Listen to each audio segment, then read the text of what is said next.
솔로몬은 이집트 왕 바로와 혼인 관계를 맺고 바로의 딸을 아내로 맞았다. 그리고 그는 자신의 집과 주님의 성전과 예루살렘 성벽의 건축을 모두 끝낼 때까지 그 아내를 다윗성에 있게 하였다.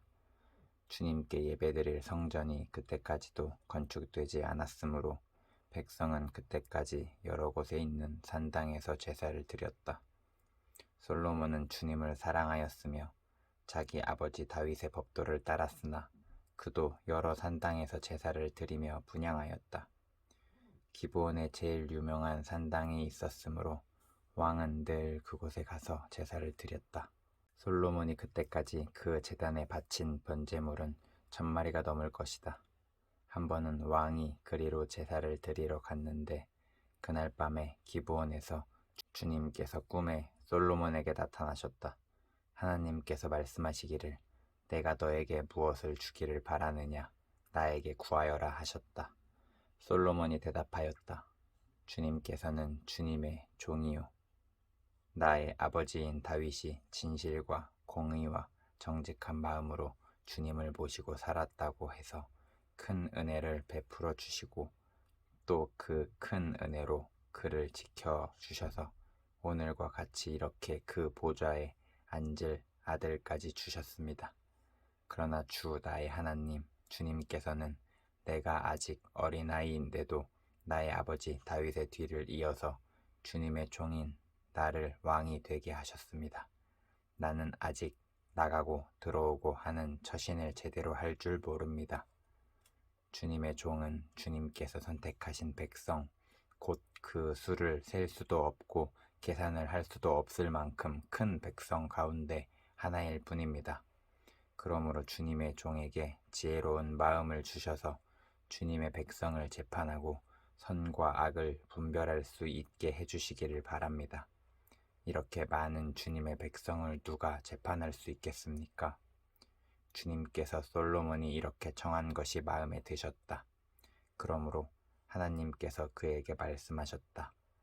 네가 스스로를 생각하여 오래 사는 것이나 부유한 것이나 원수 갚는 것을 요구하지 아니하고 다만 재판하는 데에 듣고서 무엇이 옳은지 분별하는 능력을 요구하였으므로 이제 나는 네 말대로 네가 지혜롭고 총명한 마음을 준다.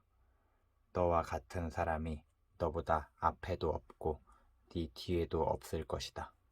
나는 또한 네가 달라고 하지 아니한 부귀와 영화도 모두 너에게 주겠다. 네 일생 동안 왕 가운데서 너와 견줄 만한 사람이 없을 것이다. 그리고 네 아버지 다윗이 한 것과 같이 네가 나의 길을 걸으며 내 법도와 명령을 지키면 네가 오래 살도록 해주겠다. 솔로몬이 깨어나서 보니 꿈이었다. 그는 곧바로 예루살렘으로 가서 주님의 언약궤 앞에 서서 번제와 화목제를 드리고 모든 신하에게 잔치도 베풀어 주었다. 하루는 창녀 2사람이 왕에게 와서 그 앞에 섰다. 그 가운데서 한 여자가 나서서 말을 하였다.